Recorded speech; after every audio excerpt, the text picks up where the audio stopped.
Hello, and I'm so glad you could join me today. I am going to be talking about generating the Buddhabrot set in C++11. I don't know if you're coming here from a previous video that I did, or if you just came across this looking for the Buddhabrot set on YouTube or whatever. But I did do a video on generating the Mandelbrot set some time ago. It was a horrible video. The audio quality was bad. It was one of my very first. But it was generating the Mandelbrot set. And you've probably seen this before. It's something pretty cool. Here's the Wikipedia page. There's this mathematical formula. It has to deal with complex numbers. And pretty much the Mandelbrot set it's the set of values C in the complex plane for which the orbit of 0 under the iteration of the whatever that means. More or less, you pretty much apply this iteration so many number of times up to a certain n. So maybe you go up to z sub 50 or z sub 100. And you look to make sure that it remains bounded. And you can test to see if that complex number remains bounded by saying, is the magnitude of that complex number less than or equal to 2? And so that's kind of the test we're going to be using in ours. It's the one I did in my last one, and it's pretty cool. So the Buddhabrot is a related set,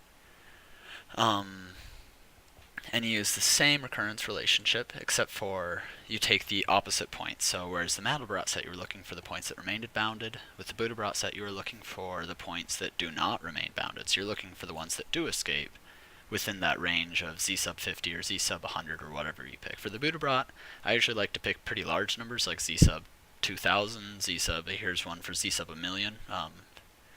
And as you can see, there's some really cool images that you can generate using different values for that maximum number of iterations. And it is generated significantly differently. Instead of just taking the points that would escape, you take all of the points on the way that it takes on the way to escaping. So you take the C, you take Z sub 1, sub 2, sub 3, and you map them all to the image. And you apply it to a heat map, and so the points that get passed through more frequently are brighter on the image, as you can see in any of these. So here, this is just the Wikipedia image, and then this is one that my program's generated. I tried to do this video before, and I made the entire video, felt great about it, got to the end and realized I hadn't zoomed in while I was coding, so even I couldn't read it on my smaller monitor that I usually use when I watch these kind of YouTube tutorials. So here's a few of the pictures that we generated in that video. We do some interesting coloring things. This one was, it's kind of grainy. Hopefully we can fix that in this video. And the good news is I know how to do this, and so hopefully I'll be able to go through things pretty smoothly here. So for the Mandelbrot set, this is more or less what you do, is you just take complex number C and a maximum number of iterations, you put it into the recurrence relation, and you get a point, you map it to a picture. For the Buddhabrot, we expand this quite a bit, and we get a list of complex points that we apply to a heat map, which then we normalize and sample, put it onto a color channel, red, green, or blue, output that to a finished image. Cool. Yeah, so I guess without any further ado, let's get this going. So I'm going to use Visual Studio. I imagine if you're watching these videos, you are quite possibly a hobbyist or a student. And in either of those cases, I think Visual Studio is phenomenal. I've used some of the other IDEs, and they're pretty good. I mean, really, C++ is C++. It's going to be C++ no matter what you use, but I really like these tools. So I'm going to call this Buddhabrot generator project, and I want to make an empty project. Also, if you watched the last video, you can see that I used an input file, whereas reading an input from an input file, just a few numbers, some of the parameters that I'm going to use. In this video, I'm just going to use constants instead of dealing with that. Mostly because the compile time is not significant compared to how much time it takes to actually generate the images. This is a much more computationally expensive process. Alright, so I'm going to zoom this in perfect. I can just control scroll wheel. There, should be able to see that. I might zoom it out later, because that is pretty big. So I am going to need fstream still, even though I'm not reading in from a file. We will be writing out to a ppm image. The reason for that is it's just a really easy plain text format to use. You can look up the specification online. It's not hard.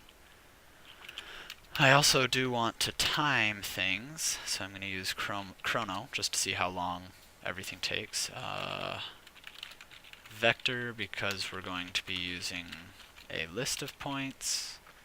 I'm trying to think. If I need anything else, I'll include it. So, unlike the last video, I'm going to be making a class to represent a complex number, just to make some of the arithmetic a little bit easier so I don't have to manually do it. The data members for that is we are going to have a real component and an imaginary component. Let's make a constructor that takes in optional parameters. If they're not provided, it just sets them to 0.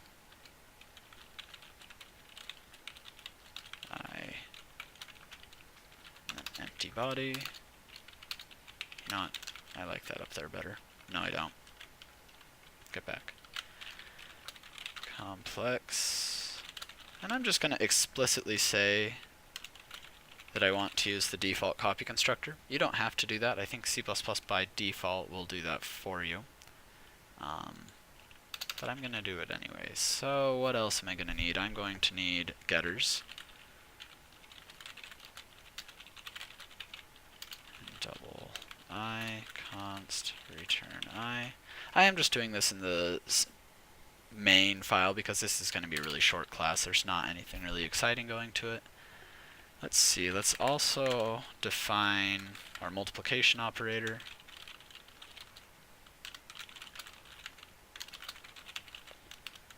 Other. Okay. So I'm not going to be getting too far into the mathematics of things, but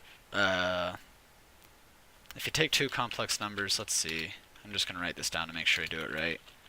A plus bi times c plus di.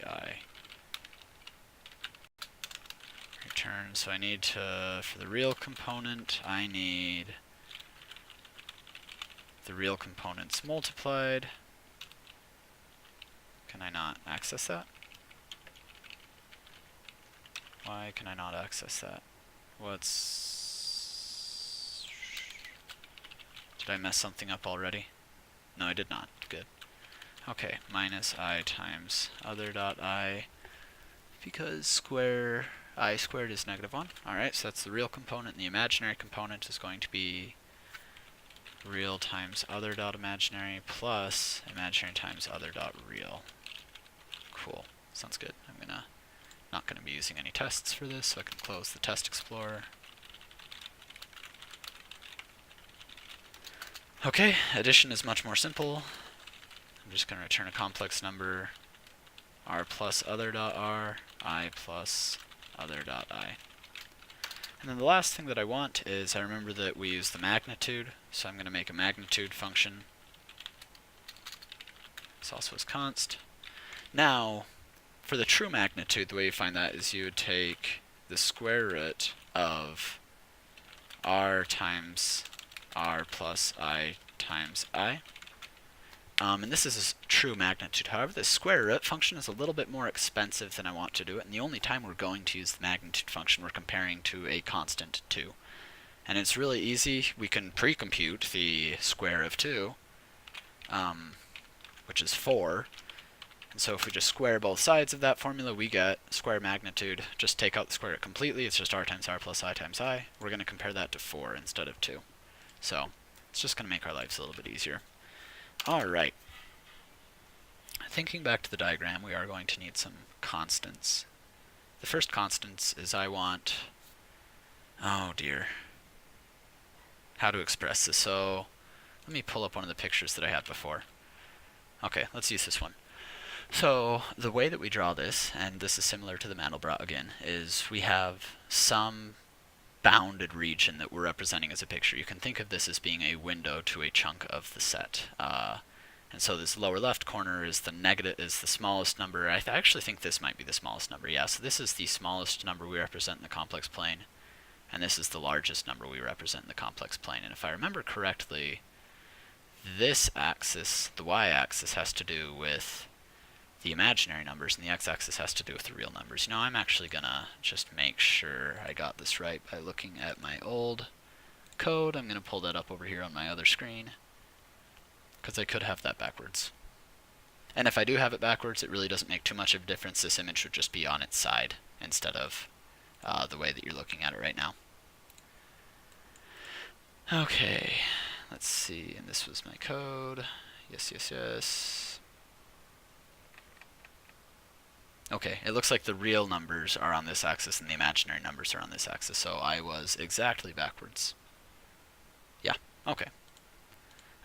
Oh, right, so anyways, what I was saying, so I think for these ones I used numbers. This corner right here, this pixel in the far corner would be -2 minus 2i would be the value that would represent that, and over here would be 2 plus 2i. I believe for this image that was generated, and by choosing different values you can make the image, stretch and scale and zoom into different places. It's kind of cool. We might explore that. Depends on how I'm feeling as I do this. So I'm going to put in a constant complex for our minimum, and I'm just going to use -2 and -2 again, and then a maximum of 2 and 2 again. Okay, the next thing we need is the image height, which I'm going to, for now, just make 400 pixels. Image width, 400 pixels again. We also need a maximum number of iterations. Now for this one, because we're going to be eventually separating it into 3 channels, red, green, and blue, to make those coloring effects that I showed you, I'm going to make 3 different numbers for that one, for red, green, and blue. So red iters is going to be, we'll start out with just 50 on each. Green iters equals 50. Okay. Let's see. What else am I going to need? Oh, and then I'm also going to need a number of points C to take. For the Buddhabrot set, you don't. For the Mandelbrot set, you took 1 sample for every single pixel. For the Buddhabrot, you're just going to take random numbers, and you're going to look at those. And so you need a number of random samples to take. So I'm going to define that as a function of image height and image width. So sample count equals image width times image height times, let's say we'll take 30 samples per pixel. That is a lot of samples, and we're going to do it anyways. Maybe I'll show you, you know what, actually to start out, I'm just going to take 1 sample per pixel, and it's going to generate a really sparse image, but I think that's really good to show off the bad and then to show the good. Let's see. And I think that's everything I'm going to need. Great. Oh, right, random. I did remember that. I am going to need random in order to generate those random complex values. All right, great. So let's, without further ado, go into main. Now the process that I'm going to want to do is I want to allocate a heat map of the size of our image. And for this I'm going to use unsigned ints. But because I don't want to be saying unsigned int heat map, 1010 and having to deal with unsigned ints all over the place, I'm going to just really quick make a type def up here.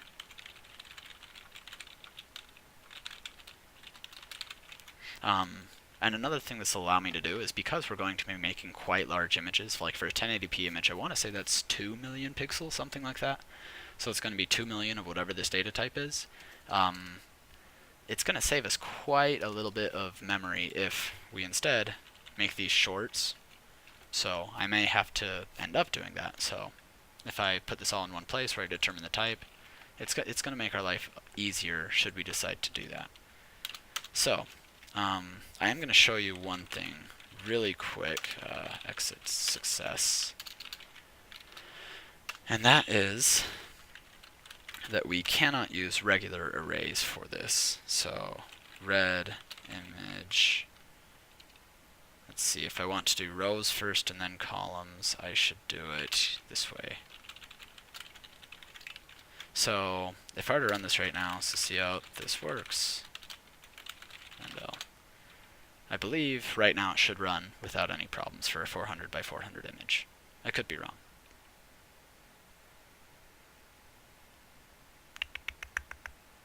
If it decides to run. Yep, so that works. Flashed a little message and then came down. But what if we decided we wanted to make something cooler, like a 4000 by 4000 image?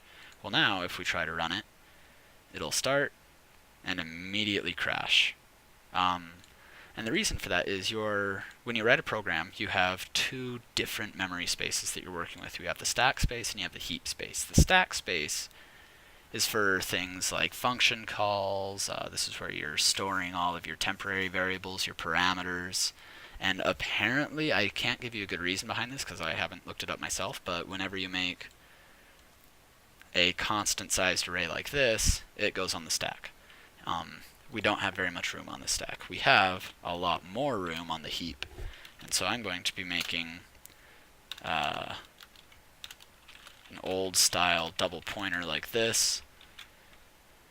And red equals new heat map type pointer image height for int I equals 0, I is smaller than image height, plus I, red I equals new heat map type image width. So what this is doing is this is just making a dynamic array of heat map type arrays of size height, and then for each one of those arrays we're making it image width wide. So now if we were to run that, memory leak aside, I know there's a memory leak, it runs just fine. Okay, so if I run that without debugging, this works. We have enough room now. Cool. However, because eventually I know I'm going to be using 3 different channels, I want to move this code, instead of copying and pasting it 3 times, because that looks pretty horrible. So instead of doing that, I'm going to write a little utility function right here, and just call it allocate heat map. And I'm going to give it the heat map pointer by reference, and then this is going to be what we're going to allocate. So we're going to allocate it internally in this function, but because we're passing that by reference, it should be modified outside of the function as well.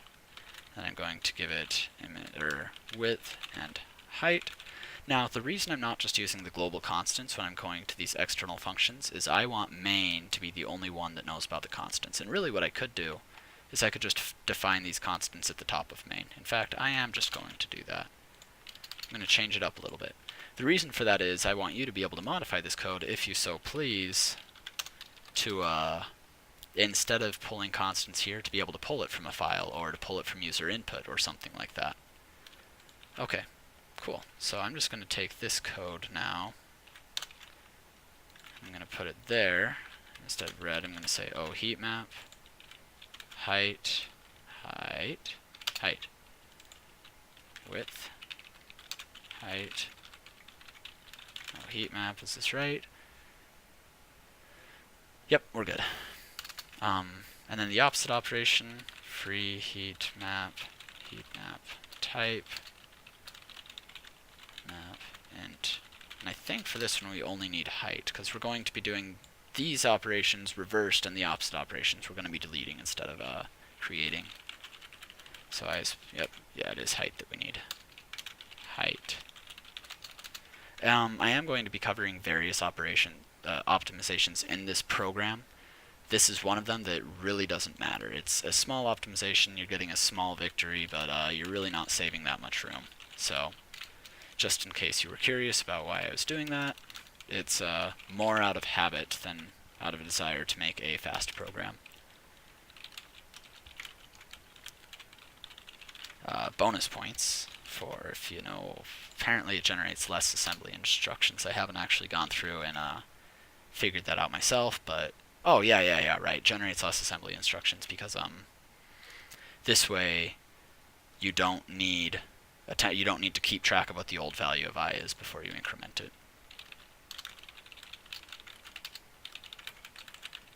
But that's not what you came here for, is it? Okay, so in here I'm going to say allocate heat map, red, image width, image height, and then before I exit I want to free the heat map, red, image height. Cool. So pretty much anything involving the heat maps, I am going to want to move to external code so that I'm not copying and pasting things all over the place. And the first thing that I'm probably going to want to do, I'm trying to think if I need to do anything else before I actually start generating the points. I don't think I do, except for when I allocate it. I did forget one thing. I don't think this is actually required. I think you can get away without doing this. I'm just initializing all the values to 0. I'm not sure what behavior that has, what it does with the memory. I don't think it actually does anything, which is why I need to explicitly say all the heat map values start at 0. Okay. So, let us go in here. We're going to do a function void generate heat map. We are going to need our heat map array.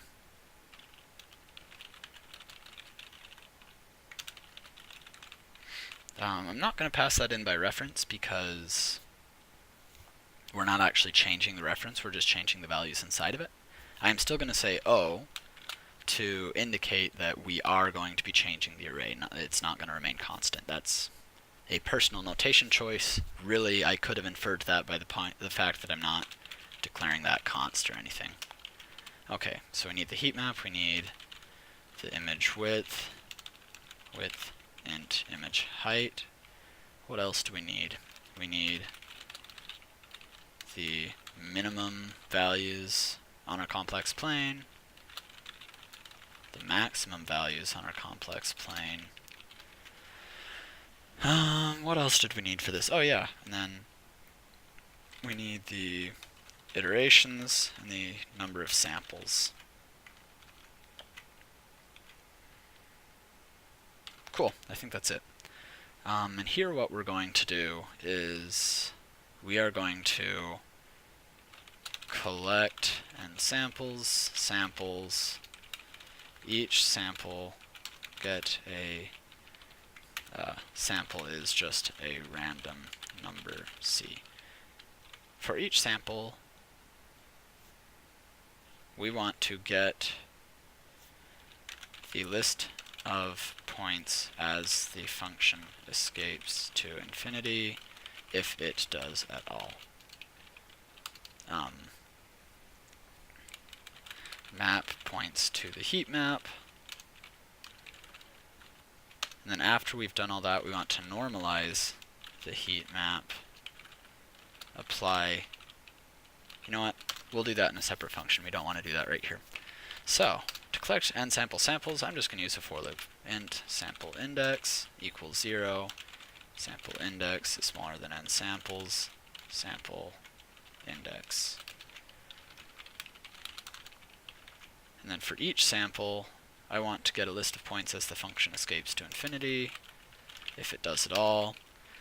So this is where I'm going to say vector of complex point list equals Mandelbrot of whatever we decide to do. So we haven't even written our Mandelbrot function yet. Let's do that right now. It's going to return a list of points as that function escapes to infinity. If it does, otherwise it's just going to return an empty list. I'm going to call that Buddhabrot points. And let's see, so for this I need a complex sample. This is going to be our C value, so I'll even just call it C, make things a little bit easier. And I need a number of iterations. And I think that's all that the Mandelbrot recurrence actually needs. Okay, cool.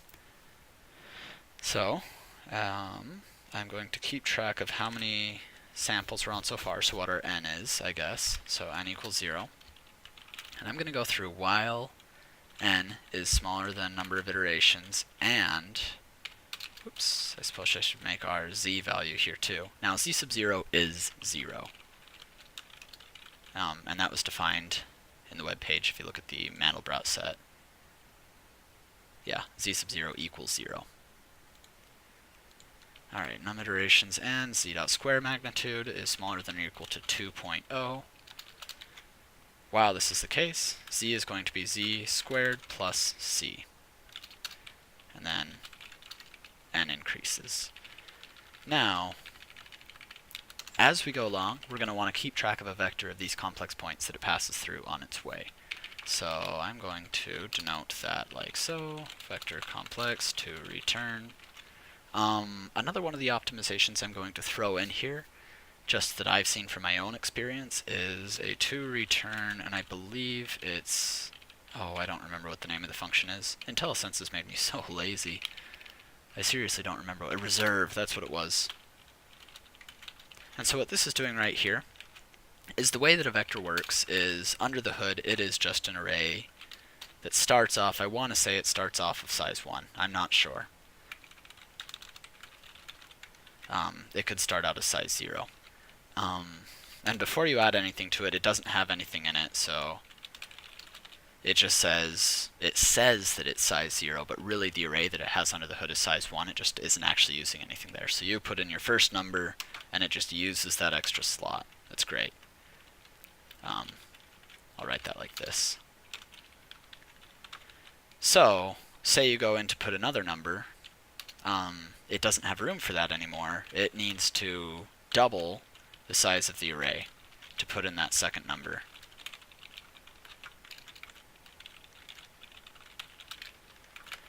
And that resize operation is relatively expensive, because in order to do that, your computer, you need to make a context switch to go into the administrative mode. To allocate that memory, you need to find a chunk of memory that hasn't been used. You need to free any memory that you were using before. You need to move all that data over. It's just a pain, a lot of operations. And I believe every time it doubles it. And the reason I believe that is it's usually a good idea to allocate memory in powers of 2. And I'm sure that the designers of the standard template library understood that well. So the third time that you add, another resize happens. Whoa, I don't know what I just pressed. And then here when you go and you put your fourth in, the resize doesn't happen. These resize is what we're trying to avoid. So when you do this .reserve, pretty much what that does is that just says, say n iterations is 10. It starts out like this, and then it says, okay, he wants 10.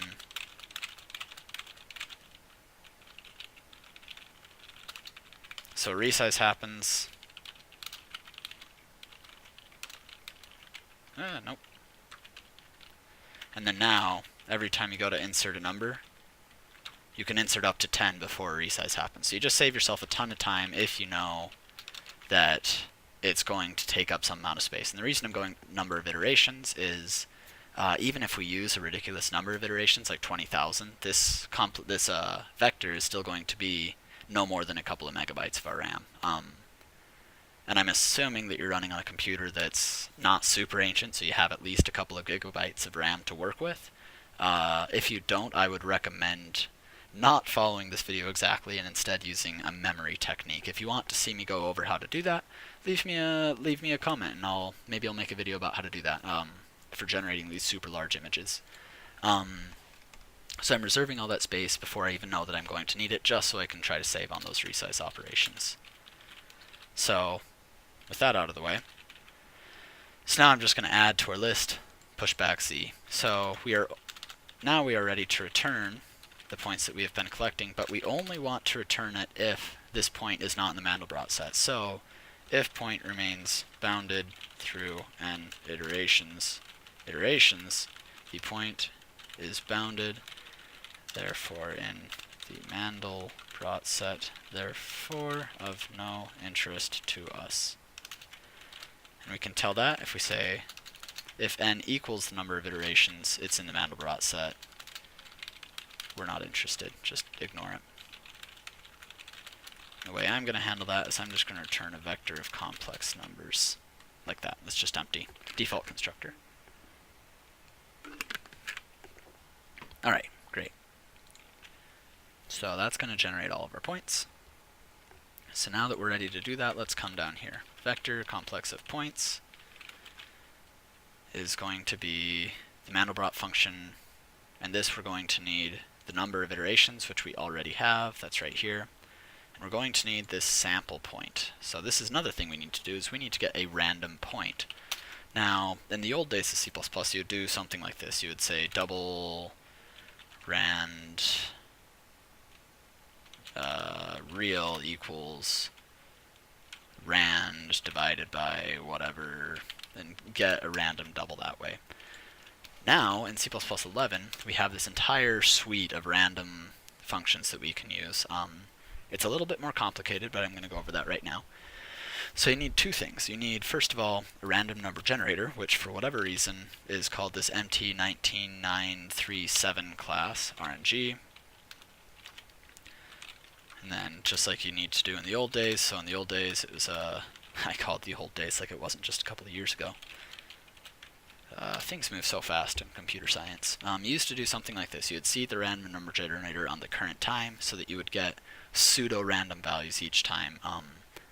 And the program wouldn't get the same random values every time you started, because the idea is you're going to be starting the program at a different time each time. Similarly, we do have a seed function now that will take in an unsigned int. So I'm going to grab the current time from our chrono library, which I believe, I'm going to use the high resolution clock. I don't know what the difference between that and the system clock is. I think on some machines they are actually the same thing.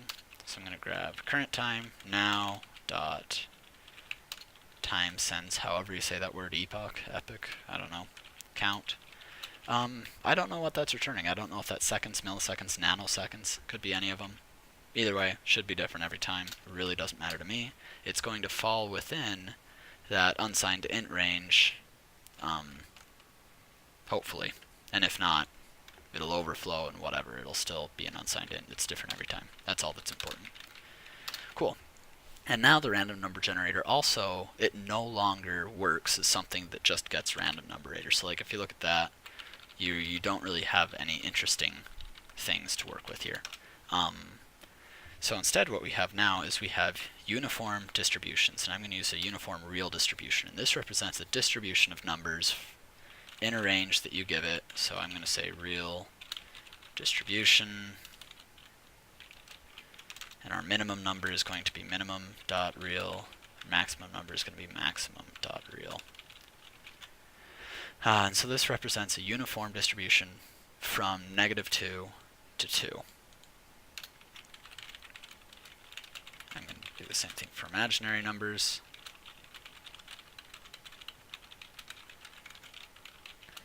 Cool. And then our random number generator is going to work on these distributions. So it's pretty much going to grab a random spot in the distribution, and then the distribution will return that value. And the way that we do that is like so. So I'm going to say our sample is going to come from, the real number is going to come from our real distribution on using the random number generator.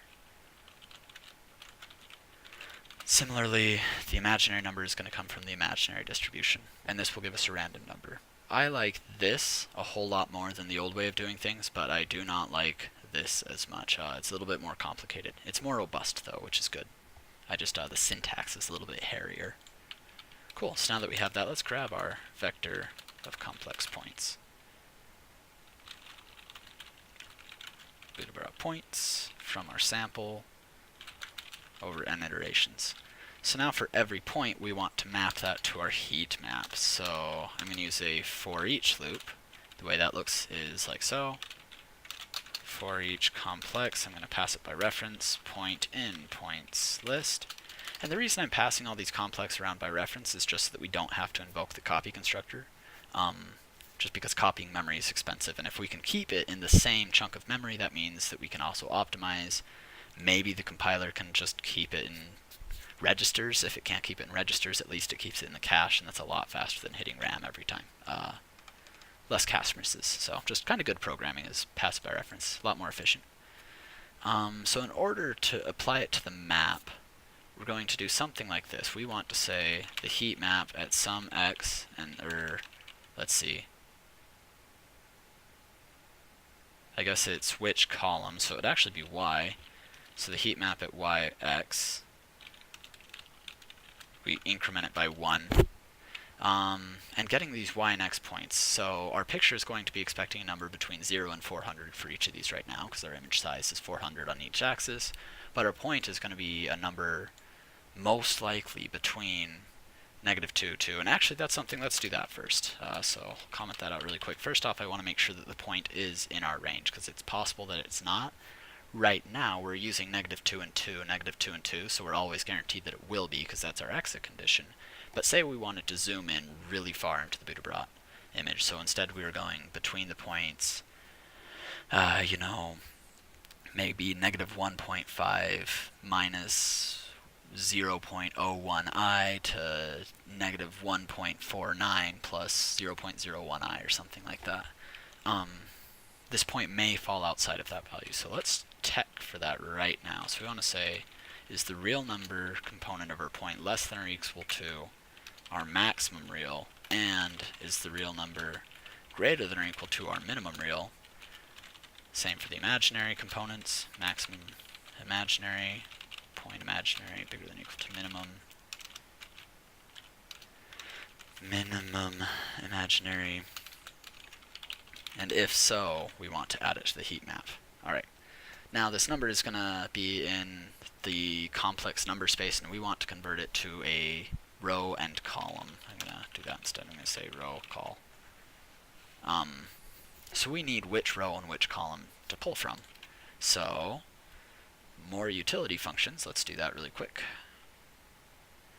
We need to get an int row from real, double real, and an int col from imaginary. And let me think. I might have messed that up again. Let me just make sure. Again, I'm cheating, looking at the old code again. Real to y is what I had in the other one. So y component, y is going to be which row? So row from real. Yes, okay. So row from real, that's going to be good. Okay, we're good. So some additional information we're going to need is we are going to need to convert from a space that's going to go from minimum number that the real can be, the maximum number that the real can be, and we need to map that to a space from 0 to the width of the image, height of the image. Yeah. And we're going to need all of these variables, because essentially what we're going to do is, if the number falls in that range, we're going to subtract min r from it, which will give us a number in between here. So subtract min r from n. After that, we're going to multiply it by a scaling factor, which the scale is going to be whatever would turn this into that. So it's going to be image height divided by that. Yeah, so in fact, I'm just going to say multiply by image height divided by max r minus min r. Cool. So we're going to need all those other numbers as well. Double min, double max real, int image height. Awesome. And the number is going to come out as a double, so I'm going to cast it into an int just so that I get less compiler warnings. And I want to take our real number minus the minimum real times image height divided by max r minus min r. Did I get my parentheses right there? Apparently I did, first try. Awesome. Cool. And then I'm going to do something very similar for our imaginary numbers.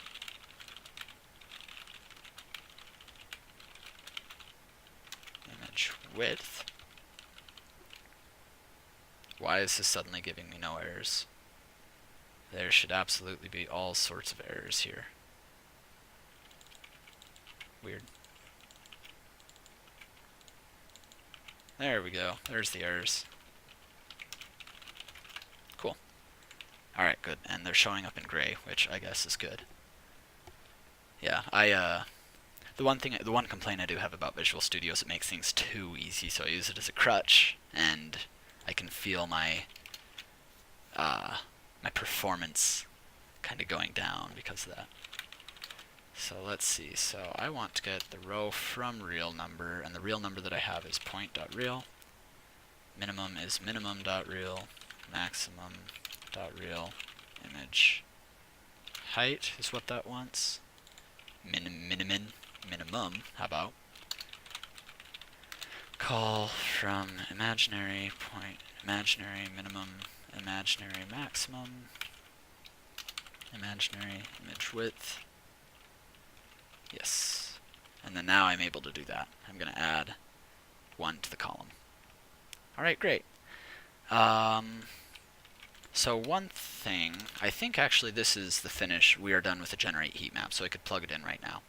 We are going to have a problem though, and that is going to be that our heat map, say we're taking 1 sample per pixel, well, a lot of these pixels are going to be more popular than others, and even if it's very possible we're going to get a number outside of the 0 to 255 range that the ppm image format wants us to have. So I'm going to want to keep track of what the largest heat map value we found so far is, and that's just going to help us scale things down. And I could go over the entire heat map again, and that probably would be the better way so that the generate heat map doesn't actually have to worry about it. But that's not what I'm going to do. So instead, I'm going to say max heat map value. I'm going to just keep track of it as I go along, and if I ever come across a pixel that exceeds that number, I'm going to modify it. Let's see. So if heat map row call is greater than max heat map value, max heat map value equals this thing. Alright, great. Cool. And that's just something that is good to have right here. So I think that's it for our generate heat map. So if I were to come down here now, I'm going to keep track of heat map type, max heat map value equals 0. After I allocate the heat map, I'm going to generate the heat map red image, image width, image height, minimum, maximum, red iterations, sample count, and max heat map value. Now, for the heat maps, I'm going to split it up in red, green, and blue, but for the heat map, the maximum heat map value, I am not. And for the reason I'm not going to, let me pull up a picture, a couple of pictures here. So these are taking the same parameters. This is where I only, all the numbers for everything are the same, except for on this image, I only took the overall maximum heat map value, and it came out something like this, and it looked great. Now with the same parameters where I did it on a per color basis, it looked more, more like this. And I can't zoom in on that, but the idea is, look, it's gross, it's yellow, it's kind of pukey color, and a lot of the images that I was generating came out like that. So we're not going to do that. But that is something you can do to get a different image. So maybe the red and blue are getting washed out when you're making an image with green or something, then you might consider using different values. Up to you. I'm not going to. Alright, great. So after we've generated the heat map, we want to scale the heat map down. Let's see. Now, because this can be done in a for loop, and it's really only one line of code, I'm not going to write a separate function to do this. I'm just going to do it right here. So row equals 0, row is smaller than image height, plus row, for int call equals 0, call is smaller than image width, plus call, red at row call. I lied. I am going to make a separate function, but I'm just going to do it on a per pixel. I'm not going to do it for the entire heat map. So I want to get an integer value, so color from heat map type, heat map type, max heat map value, and then int max color as well. And I'm going to get a double scale is going to be whatever the scale between a color and a heat map value is. So static cast double max color divided by max heat map value. And then for now, I'm just going to return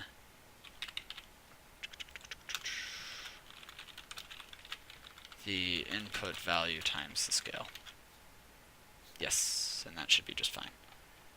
So, and the reason I'm putting this out in a separate function is I might want to change this later. So as you can see, some of the images were washed out. Maybe I want to say, you know, if input value times scale is bigger than 0.8, just return 1.0 or max color, something like that.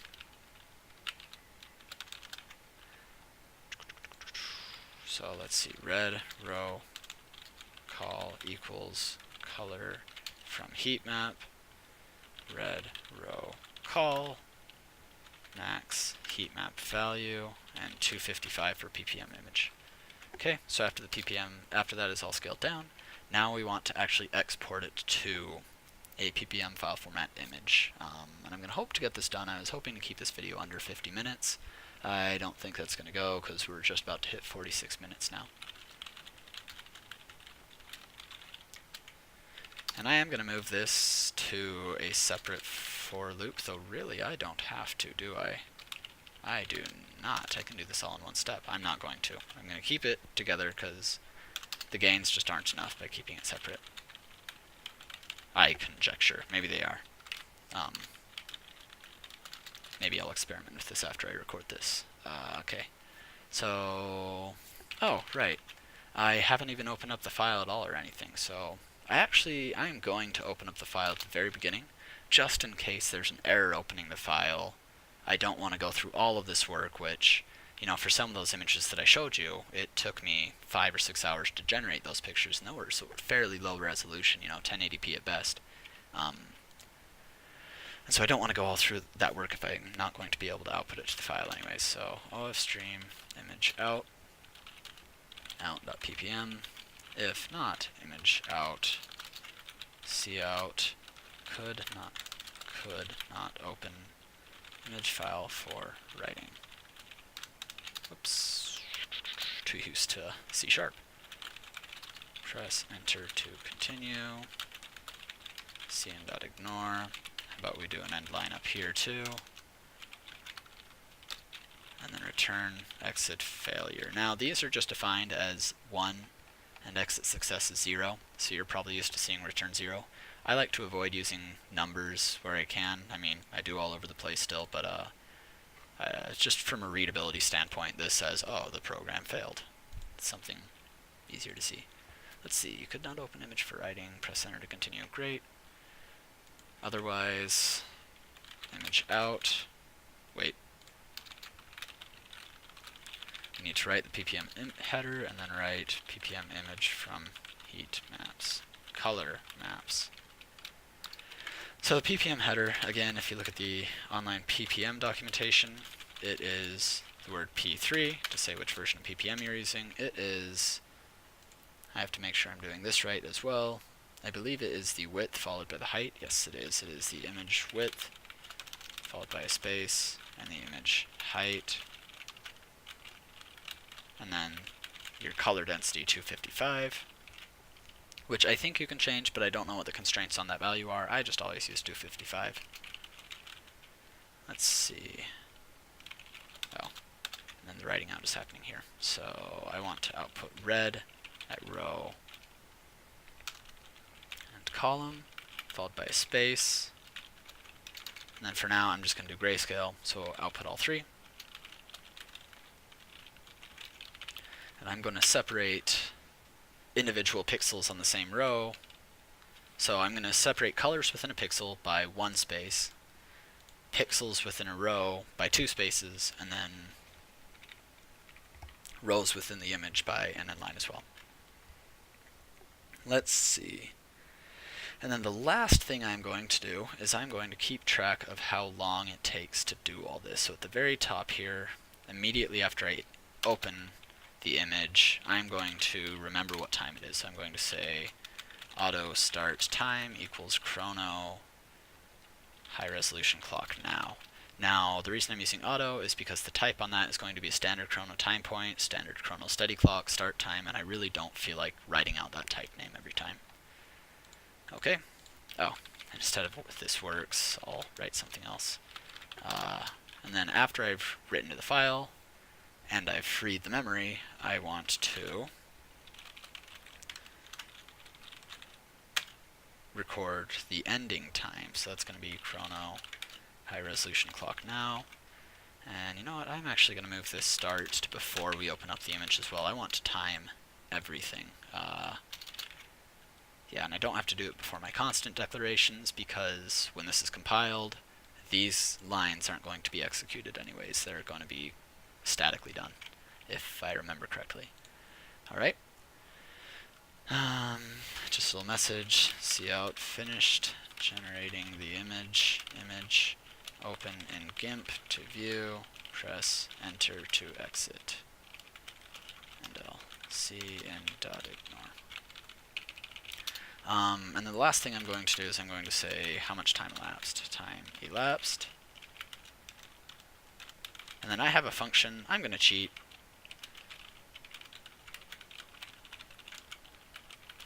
So this is a function I wrote the last time I recorded the video.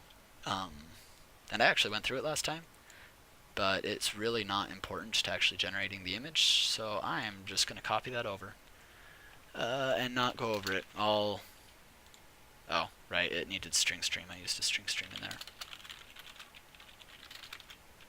So I'll put the screen over it for a moment, just to say like, oh look, I'm pretty much just converting the elapsed time into hours, minutes, seconds, and milliseconds, and I'm subtracting the previous ones from it before. I'm putting those into a string stream, and then I'm returning that string. So you can pause the video if you really care about that part. I don't. Let's see. So with any luck, this is going to run without any problems the first time. That would be wonderful. Let's see. So we'll let that do its thing, and I'm going to open up GIMP in the meantime. Okay. One thing I should have pointed out, so this is going to take a while. It took about 10 seconds. Mostly I was just excited to see that it ran without running into any errors. That's good. So one of the tricks in Visual Studio especially is right now we are in debug mode, so the compiler is generating all sorts of symbols and it's not doing all these optimizations. And the reason for that is so that if we wanted to debug it, we could do it step by step and see exactly what's going on. I'm not interested in any of that. I just want it to run as fast as possible so you can switch it to release mode, which performs all these crazy optimizations. Alright, so let's see. Here's my project, and I'm just going to take the ppm image that we just generated and move it into GIMP. And we have, alright, perfect, that's exactly what I wanted to see. So it looks like things are going well. The image is very fuzzy, which is okay, because I knew it would be. We're not taking very many samples, and we're also not taking, our iteration count is very low. So if we were to take more samples, the noise would be a lot less grainy. And that was one of the things I wanted to show you, right? Constants are down here. So right now I'm just taking one sample per pixel. Let's say instead I did 30 samples per pixel. Not equals, times. What should happen is the picture should get a lot less grainy. And then I'm also going to show this should take, even though I'm taking 30 times as many samples, you can see, oh, I was hoping it would take, yeah, okay, so it took 3 seconds now, so significantly less time. It's doing 30 times the work, but it took a third of the time when you run it with release mode. Seriously, release mode is awesome.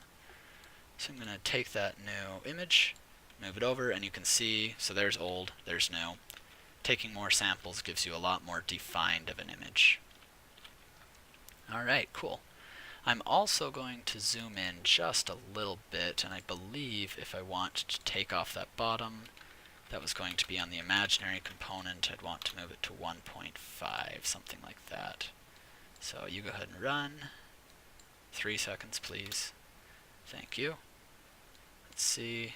Alright, so that did stretch it out just a little bit. Perfect, that is kind of what I wanted to do. So I'm going to move that down to 1.0, which means that I'm also going to want to move these in by 1 as well to maintain the same aspect ratio. Alright, I'm probably going to reduce the resolution in just a second so that I don't have to wait 3 seconds in between each time. Alright, what did I do wrong? Oh, that's what I did wrong. Still want that to be 2.0. If you're anything like me, you are yelling at the screen by now, saying like, no, that was just the minimums. Why did you just adjust the minimums? Let's see. How are you looking now? Still the same.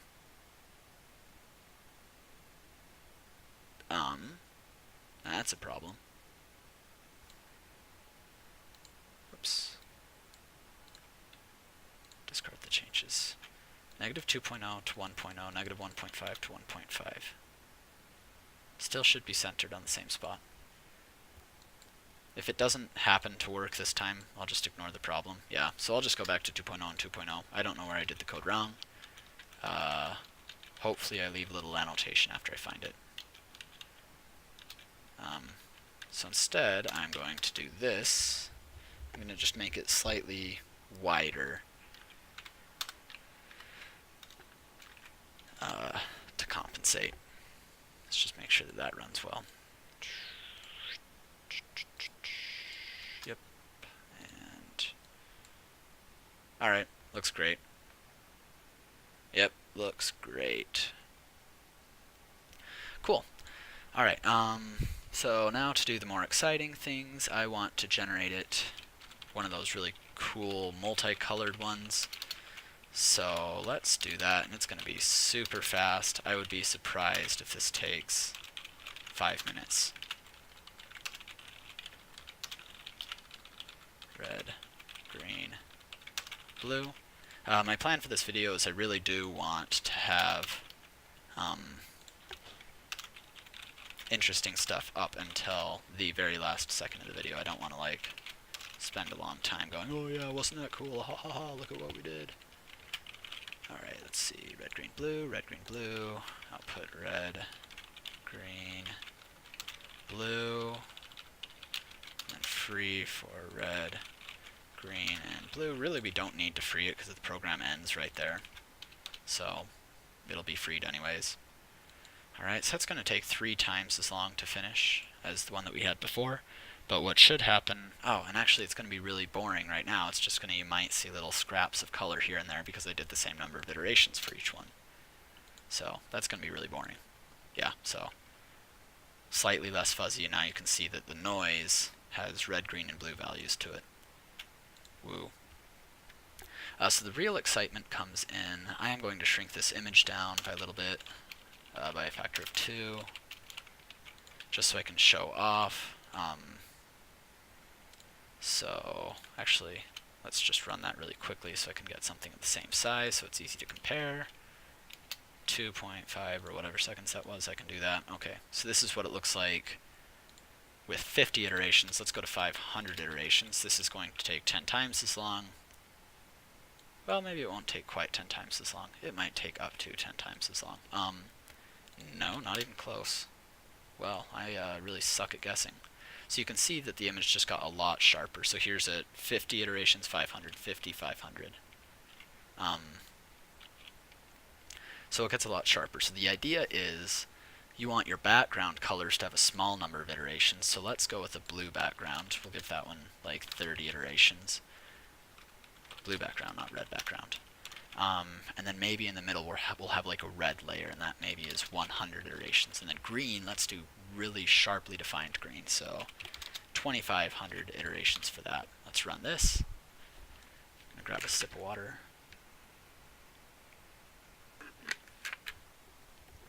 Two seconds. Cool. And oh, haha, of course, I should probably change these number of iterations on each one.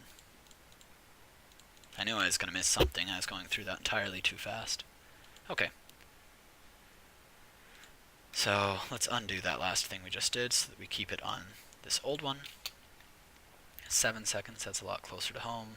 Let's see. And if we bring that on, cool. Cool, so that looks good. So you can see that green is what's very sharply defined, and the background is kind of like this red and blue.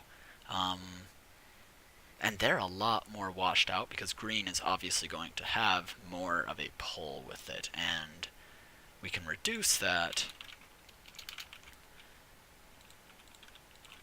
if you remember by doing this. and changing up the numbers so that it was per channel was maximized, and they were treated equally otherwise. You could also play around with, in addition, manually giving it an extra scale, so maybe another parameter, every red number should be multiplied by 1.2 or something when it's finally applied. That's something you could do. As you can see, alright, so that one actually gives you something interesting. It's like a washed out purple and then with green definition. Again, I think that looks kind of pukey, so I'm just gonna get rid of that change. But I just wanted to show you that is something you can do. Alright, and the last thing I wanted to show in the video, as you can see, I'll let that start running just so we can collect a time on it. And I just wanted to show you that there are optimizations or something that are little. So you could worry about all the I++, the I-, or this dot reserve. I was curious to see how much faster it actually made it. So this one ran in 7 seconds and 3/10 milliseconds. If I were to remove this, I imagine that it's going to take a lot longer than those 7 seconds. I could be very wrong, but I just wanted to see because I had mentioned that before. But I really didn't have any evidence. Okay, so 10 seconds, so it took a little bit longer, but not significantly. So it's not huge, but it's a thing. Let's see. And I do believe that is actually everything that I had for this video, so I hope you enjoyed watching. I'm not going to generate any really high resolution images. Some of the ones that you saw before. These ones, like this one for example, I give it a much larger size. As you make the images larger and take more samples, that noise kind of starts to fade into the background and you get a lot more definition. So I encourage you, experiment with it, use your own values, maybe post some links to some images or something if you generate some really cool ones. I'm really interested to see them. So I really hope you enjoyed the video. If you want to see me make more, let me know in the comments. One thing I was thinking about doing with this is you could, with DirectX or OpenGL, make kind of like a little game thing where it'd show you procedurally generating it. So you would see the points kind of start to come into life as it was starting to generate the image. I could totally do something like that. If you'd be interested, just let me know. Hope you enjoyed watching, and I will see you in the next time.